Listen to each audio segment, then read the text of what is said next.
Salut à tous, on se retrouve aujourd'hui pour parler du FC Barcelone en ce vendredi 8 août. Donc retour des vidéos sur le FC Barcelone. Donc depuis une dizaine de jours, j'avais pas sorti de vidéo. J'avais dit les gars que j'étais en repos, voilà, je voulais prendre quelques jours de vacances entre guillemets. Donc ça y est, retour les gars pour vous donner l'actualité sur le FC Barcelone. C'est reparti, on se retrouve demain, après-demain, ainsi de suite.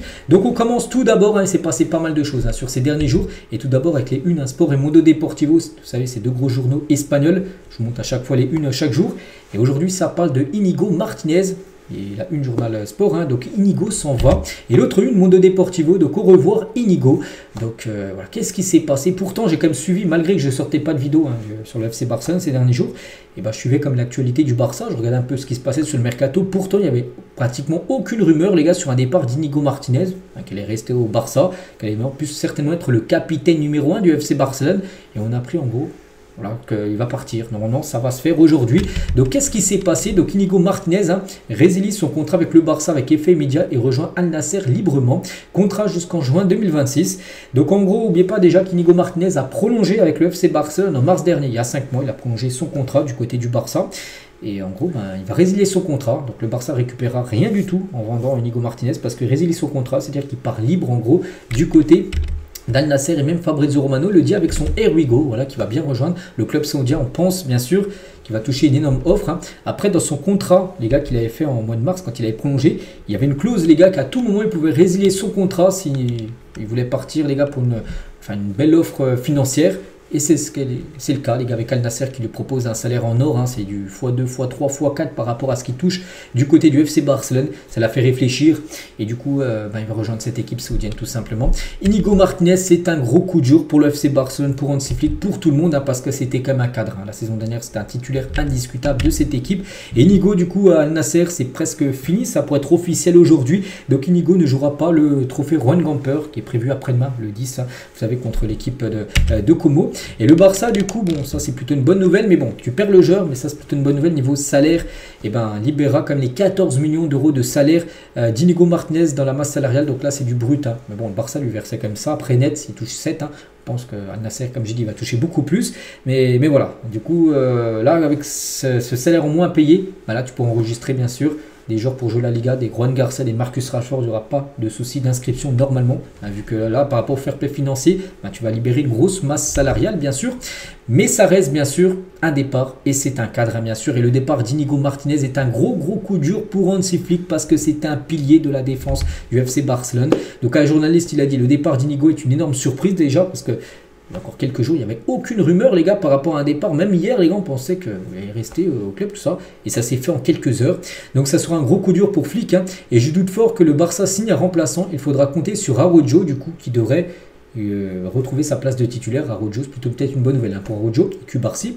Et les remplaçants de Christensen, Eric Koundé, ou même Gérard Martin, ou n'importe qui d'autre qui pourra s'adapter. Donc voilà, c'est un coup dur, bien sûr, parce que pas sûr que le Barça cherche un remplaçant, tout simplement, à Íñigo Martínez.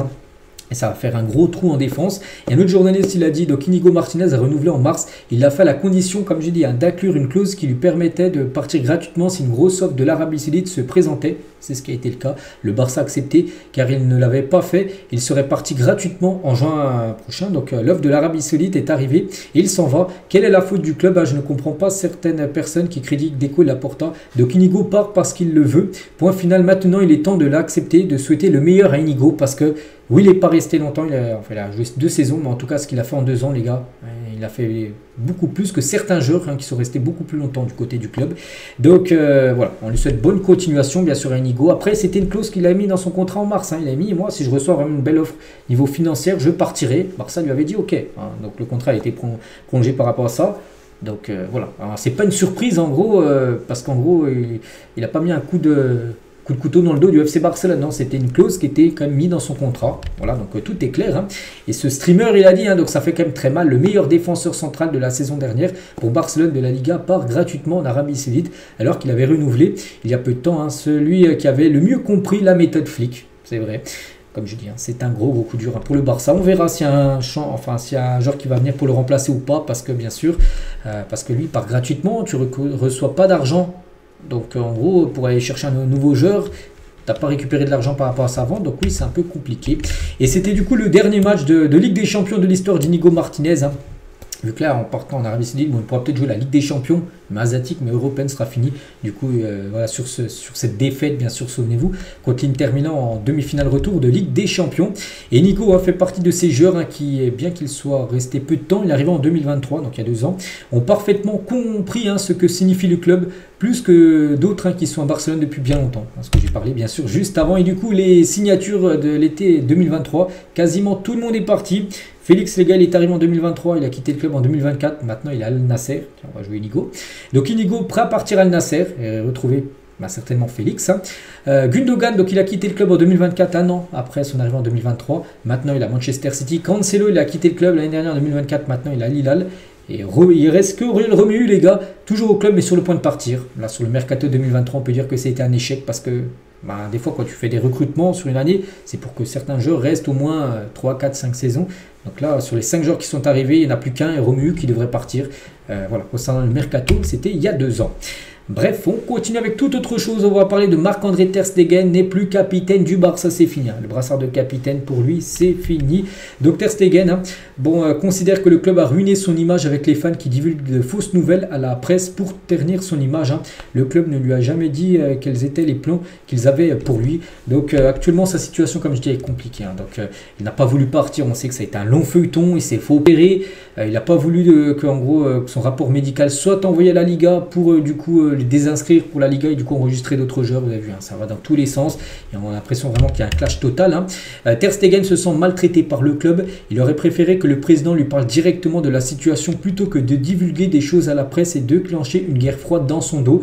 Et en gros, ils n'ont jamais eu de relation. Regardez, Ter Stegen ne comprend pas pourquoi le président Laporta ne lui a pas du tout parlé de la situation. Ils n'ont même pas eu de conversation. Et en gros, c'était plutôt Laporta qui disait des trucs à la presse. Et du coup, Ter Stegen apprenait par rapport à la presse que disait Laporta. Alors qu'il aurait pu avoir un dialogue entre les deux. Et du coup, c'est une guerre froide en gros qu'il y a entre Ter Stegen, son clan, et bien sûr Laporta, le FC Barcelone. Et c'est pas bon, bien sûr, c'est pas bon du tout. Bon, après Ter Stegen, bien sûr, il a quand même toujours une bonne relation avec Szczęsny, malgré que c'est un gardien qui est arrivé la saison dernière pour le remplacer. Bien sûr, quand il était blessé, il a une bonne relation avec lui. Ter Stegen aussi affirme qu'il n'est pas en colère après la signature de Juan Garcia. Il n'en veut pas, Juan Garcia. C'est le club qui l'a recruté. Juan Garcia, lui, on lui a présenté le FC Barcelone. Il a accepté, voilà. En fait, il accueille favorablement la concurrence, bien sûr, mais voilà, il ne comprend pas. Surtout, Ter Stegen, il en veut, c'est au club du FC Barcelone. Il n'en veut pas aux gardiens, bien sûr, de l'équipe actuellement qui sont devant lui.